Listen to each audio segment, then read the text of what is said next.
ഒരിക്കൽ കൂടി സ്വാഗതം. നമ്മുടെ നാഗാലാൻഡിലെ വിശേഷങ്ങൾ കാണാൻ വേണ്ടിയിട്ട് എല്ലാവരും ഓടി വാ. അപ്പോൾ അത് നമ്മൾ നൈറ്റിലെത്തി. അതുവരെയുള്ള വീഡിയോ ഞാൻ അപ്ഡേറ്റ് ചെയ്തിട്ടുണ്ടായിരുന്നു. അപ്പോൾ അത് കാണാത്തവർ പോയി കാണണം കേട്ടോ. ഞാൻ താഴെ കൊടുക്കാം ലിങ്കിൽ. പിന്നെ അപ്പോഴത്തേക്ക് നല്ല തണുപ്പായിട്ട് ഗ്ലൗസ് എല്ലാം എടുത്തിട്ടു. കാരണം നല്ലോണം തണുക്കുന്നുണ്ട്. ഇത്രയും സമയം കാറിലായിരുന്നു. പിന്നെ ഞങ്ങൾ നിൽക്കുന്നിടത്ത് ഇത്രയും ടെമ്പറേച്ചർ ഡൗൺ അല്ല എന്തായിട്ടും. അപ്പോൾ മാളുവിനും ഇട്ട് കൊടുത്തു, മാസ്ക് ഇട്ടു, കാരണം മൂക്കിൽ നിന്നൊക്കെ വെള്ളം വരുന്നിട്ടാ.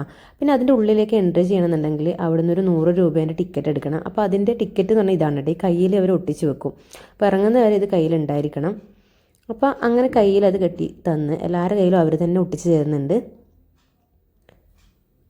അപ്പം എനിക്കിത് കാണുമ്പോൾ ഇല്ലേ, നമ്മൾ ഡെലിവറി കഴിഞ്ഞ് കുഞ്ഞുവാവേൻ്റെ കയ്യിൽ കാണുന്നില്ല, അതുപോലെയായി നമ്മളെല്ലാവരും.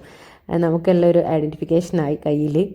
എന്നിട്ട് ഞങ്ങൾക്ക് ഒരുപാട് നടക്കാനുണ്ട് കേട്ടോ, ഒരു കയറ്റം കയറാനുണ്ട്. അപ്പോഴത്തേക്ക് ഫുള്ള് നമ്മൾ കവർ ചെയ്തിട്ടില്ല. അപ്പോഴത്തേക്ക് വേർത്തു സത്യം പറഞ്ഞാൽ, കാരണം നല്ല കയറ്റാണ്, കിതക്കുന്നുണ്ട്.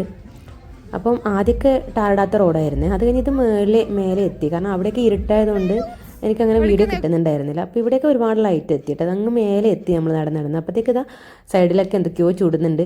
അപ്പോൾ എനിക്കങ്ങ് ഭയങ്കര ആകാംക്ഷയായി, കാരണം ഇവർ കഴിക്കുന്ന ഭക്ഷണങ്ങൾ കാണാൻ വേണ്ടിയിട്ട്.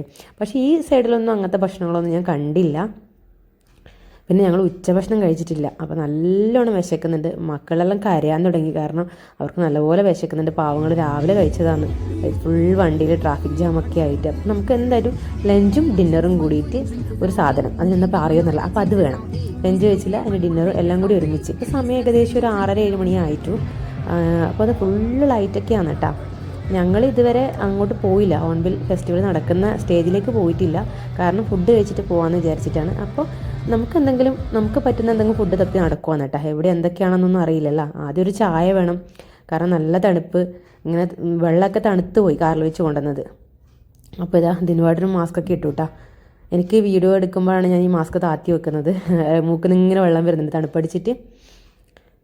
അപ്പോൾ അവസാനം ഞങ്ങളിങ്ങനെ നടന്ന് ഈ ഒരു ഹോട്ടലിൽ കയറാമെന്ന് വിചാരിച്ചു. അപ്പോഴത്തേക്ക് പുറത്ത് വലിയ ഒരു സംഭവം വെച്ചത് നിങ്ങൾ ശ്രദ്ധിച്ചിനാ? ഞാൻ തിരിച്ചു വരുമ്പോൾ കാണിച്ചു തരാം. അത് ഇവിടെ മെനു ഒക്കെ നോക്കിയേ. ഇരുന്ന് കഴിഞ്ഞിട്ട് ഓർഡർ ഇരിക്കുമ്പോൾ വെച്ചാൽ കാലൊക്കെ നല്ലോണം തണുക്കുന്നുണ്ടായിരുന്നു. പെട്ടെന്ന് അവിടെ ചൂടായ പോലെ തോന്നി. പിന്നെയാണ് ഞാൻ അടിയിൽ കണ്ടത് ഇങ്ങനെ നമ്മളെ തീക്കനലൊക്കെ വെച്ചിട്ടുണ്ട് ചൂടാവാൻ വേണ്ടിയിട്ട്. നല്ല സെറ്റപ്പായിരുന്നു കേട്ടോ, കാരണം അത്രയും തണുപ്പില്ല സ്ഥലമല്ല. അപ്പോൾ അവർ അങ്ങനെയൊക്കെ നേരത്തെ പറഞ്ഞ ഈ സാധനമില്ലേ, അത് വെച്ചാൽ ചിക്കൻ ചൂടുന്നതാണ് കേട്ടോ. അതിനുള്ളിൽ ചിക്കനാണ്, ഒരു വലിയ കോഴീനെ അങ്ങനെ തന്നെ കമ്പിയിൽ കുത്തി വെച്ചിട്ട് ചുട്ടെടുക്കുന്നുണ്ട്. ചായ കുടിക്കാം ആക്കിയിട്ടുണ്ട്. പിന്നെ ഇവിടെ ഗുജറാത്തി ടീ സ്റ്റാൾ എന്നൊരു ടീ സ്റ്റാളുണ്ട്. പക്ഷേ ഒരു ചായക്ക് 250-350 രൂപയൊക്കെ ആയിരുന്നു കേട്ടോ. അപ്പോൾ അവിടെ നമുക്ക് കുടിക്കാൻ പറ്റിയില്ല. ചായ കുടിക്കാൻ കിട്ടിയില്ല.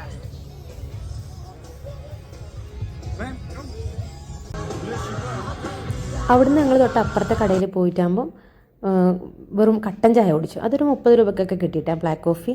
കാരണം എന്ന് വെച്ചാൽ ഒന്നാമത് നമുക്ക് ചൂടുള്ള എന്തെങ്കിലും സാധനം ഇറക്കണം, അല്ലെങ്കിൽ തൊണ്ട നല്ലോണം വേദനിക്കും. അപ്പോൾ ഫുഡെല്ലാം കഴിച്ച് കഴിഞ്ഞിട്ട് ഞാൻ ഫുഡ് കഴിക്കുന്ന ഷോർട്ട് വീഡിയോയിൽ ഉണ്ട് കേട്ടോ, അത് കണ്ടാൽ മതി. എന്താണ് നമ്മൾ കഴിച്ചത്, അവിടുത്തെ വിശേഷങ്ങളെല്ലാം കുഞ്ഞു വീഡിയോ ആയിട്ട് ഇട്ടിട്ടുണ്ട്. അപ്പോൾ അവിടുന്ന് നമ്മൾ ഭക്ഷണമൊക്കെ കഴിച്ചിട്ട് സ്റ്റേജിലേക്ക് പോവുകയാണ്. അപ്പോൾ അവിടെ നല്ല അടിപൊളി പാട്ടൊക്കെ നടക്കുന്നുണ്ട്. ഫുൾ ഇംഗ്ലീഷ് സോങ് ആണ് കേട്ടോ. അപ്പോൾ ഇതാണ് ഇവരെ ഫെസ്റ്റിവൽ എന്ന് എനിക്കും അറിയില്ലായിരുന്നു. അപ്പോൾ ഫുൾ മ്യൂസിക് ഷോയാണ്. അപ്പോൾ ഞങ്ങൾ അങ്ങോട്ടേക്ക് പോകുന്ന വഴിയിലൊക്കെ ഒരുപാട് പൂക്കളുണ്ട് കേട്ടോ. ഒരുപാട് ആൾക്കാരുണ്ട്, നിറയെ ആൾക്കാരാണ്.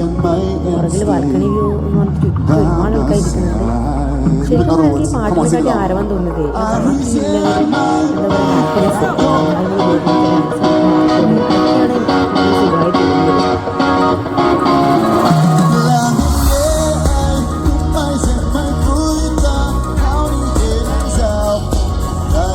ഞങ്ങളും ആ കൂട്ടത്തിലേക്ക് അങ്ങ് കൂടി ഡാൻസ് ചെയ്യാനല്ലോ.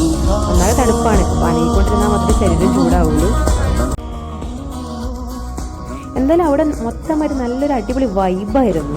എല്ലാവർക്കും ഒത്തിരി എൻജോയ് ചെയ്ത് ഫുൾ ഹാപ്പിനെസ് ആയിട്ട് നല്ല അടിപൊളി വൈബ് തണുപ്പത്ത് അവിടെ ഉണ്ടായിരുന്നു കേട്ടോ. നമ്മളും അറിയാണ്ട് അങ്ങ് ആടിപ്പോവും.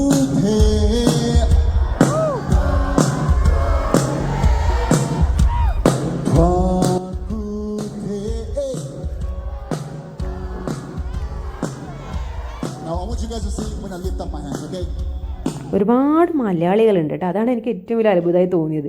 എവിടെ ചെന്നാലും നമ്മൾ ഭക്ഷണം കഴിക്കാൻ പോയടുത്ത മലയാളി ഉണ്ടായിരുന്നു, ഞാൻ ഇരിക്കുന്ന ചേറിൻ്റെ അപ്പുറത്തെ മലയാളി ഉണ്ടായിരുന്നു, ഞങ്ങൾ ഡാൻസ് കളിക്കുന്ന തൊട്ടിപ്പുറത്തെ മലയാളി ഉണ്ടായിരുന്നു. ഫുള്ള് മലയാളികളെ തട്ടിയിട്ട് നടക്കുക സ്ഥലം. അത്രക്കും മലയാളികൾ അവിടെ ഞാൻ കണ്ടു. അങ്ങനെ കുറച്ച് സമയം ഡാൻസ് കളിച്ചപ്പോഴത്തേക്കും എല്ലാവർക്കും ടോയ്ലറ്റ് പോകണം കേട്ടോ. അപ്പോൾ ഞങ്ങൾ ടോയ്ലറ്റ് അന്വേഷിച്ചിട്ട് താഴെ പോയതാണ്. അപ്പോൾ ഇങ്ങനെ ഒരുപാട് ഷോപ്പൊക്കെ കണ്ടു. ഇത് ടോയ്ലറ്റ് ഒരു ബിൽഡിങ്ങിൻ്റെ താഴെയാണെന്ന് പറഞ്ഞു ഒരാളോട് ചോദിച്ചപ്പോൾ. അങ്ങനെ പോയപ്പം ജസ്റ്റ് ഇങ്ങനെ എടുത്താണ് കേട്ടോ. ഞാൻ ഡീറ്റെയിൽ ആയ വീഡിയോ എടുത്തിട്ടില്ല. അപ്പോൾ ആ വീഡിയോ ഞാൻ എടുത്തിട്ട് പിന്നെ എടുത്തതുണ്ട്, ഞാൻ അപ്ഡേറ്റ് ചെയ്യുന്നതായിരിക്കും.